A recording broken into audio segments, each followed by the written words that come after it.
Headline news most affecting Chilliwack this week. A major fire at Windsor Plywood on Vedder. It is confirmed Canadian Tire is moving to Cottonwood Mall, and a rash of break-ins at the Landing Leisure Centre. Happy Boxing Day, and thanks for watching. We're committed to providing local news and news that impacts our local audience from Harrison to Garrison, Greendale to Hope, and everywhere in between, including Fairfield Island, Little Mountain, Promontory, the Eastern Hillsides, Chilliwack Mountain, Yarrow, and Cultus Lake. All right, Chilliwack, let's get started. Just after 2 p.m. last Friday afternoon, fire erupted at the back lot of Chilliwack's Windsor Plywood. That's Vedder and Alder. Chilliwack fire crews started their attack at the back, but the fire quickly engulfed the main building. Now, fortunately, nobody was hurt, but being so close to Christmas, nobody's going to have a job to go to after the holidays. There were concerns for a new apartment building that was just next door, and fire crews were making sure there was no damage there. However, there was extensive damage to Canadian liquidation. It was a loss too. Nobody was hurt. Again, the cause is under investigation.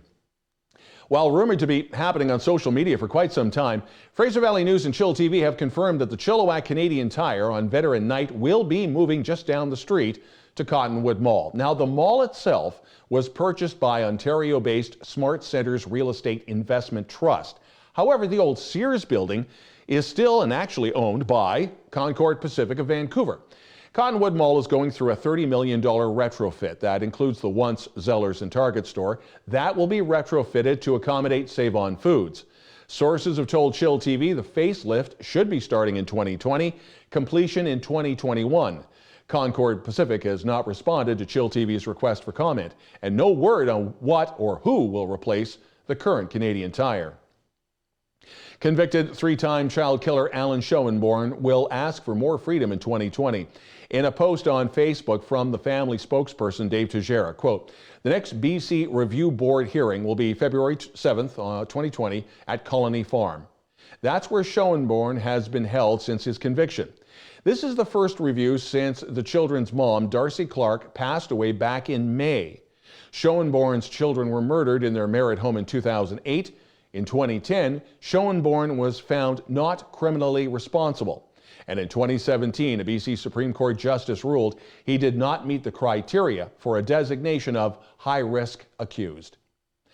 In the past few weeks, social media has exploded over the recent rash of locker break-ins and thefts at the Chilliwack Landing Leisure Centre. And ironically, this coincided with city staff looking at a total replacement of the lockers as they have aged out. 40 new hybrid test lockers were installed in 2018 with not one report of a break-in.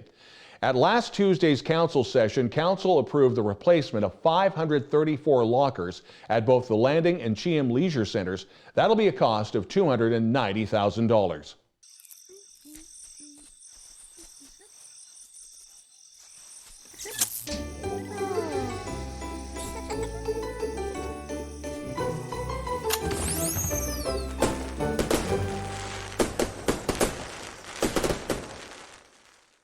The District of Kent is celebrating its 125th anniversary in 2020.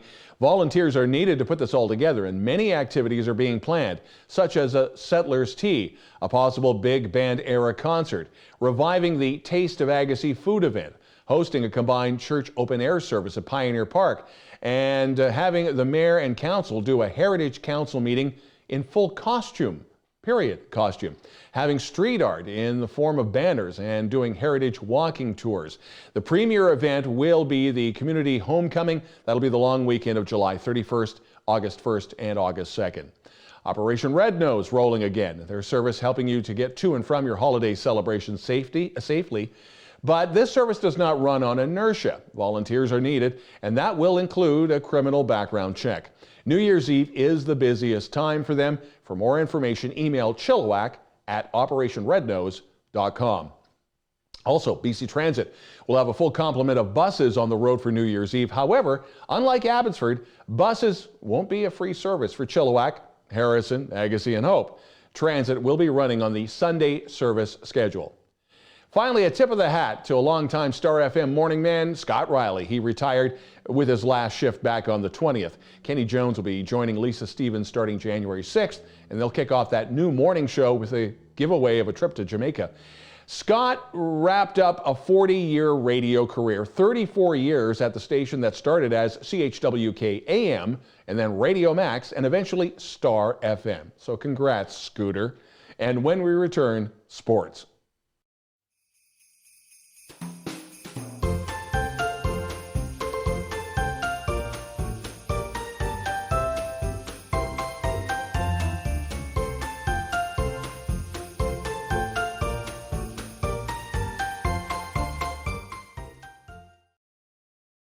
chillTV Sports, University of the Fraser Valley Athletic Department mining its history for the rowing and women's basketball programs to comprise its latest class of Cascades Hall of Fame inductees. Longtime UFV rowing coach Liz Chisholm and one of her star pupils, Matt Duma, will enter the Hall of Fame in the builder and athlete categories, respectively. In the team category, a storied Cascade women's basketball team from 1993 to 1997 will be recognized. Cascades Hall of Fame night will be held Saturday, January 18th in conjunction with the UFV basketball home game against Trinity Western. The inductees will be celebrated at a private reception with UFV President Joanne McLean and will be recognized in an on-court ceremony at halftime of the men's basketball game. 50 years ago, a few racers were with the need for speed in Agassiz and Kent held a meeting, and racing in the valley has never been the same.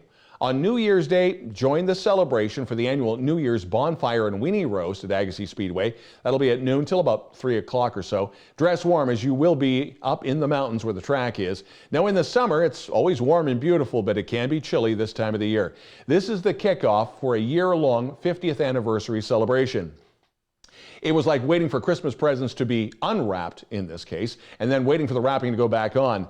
The Chilliwack Coliseum, formerly Prospera Center, has been going through a change in its makeup, first with social media posts, then the interior signs, and now the exterior. Last Monday, Mayor Ken Popoff joined Brian Maloney and Barry Douglas of the Chiefs to check out the recently completed Chilliwack Coliseum sign.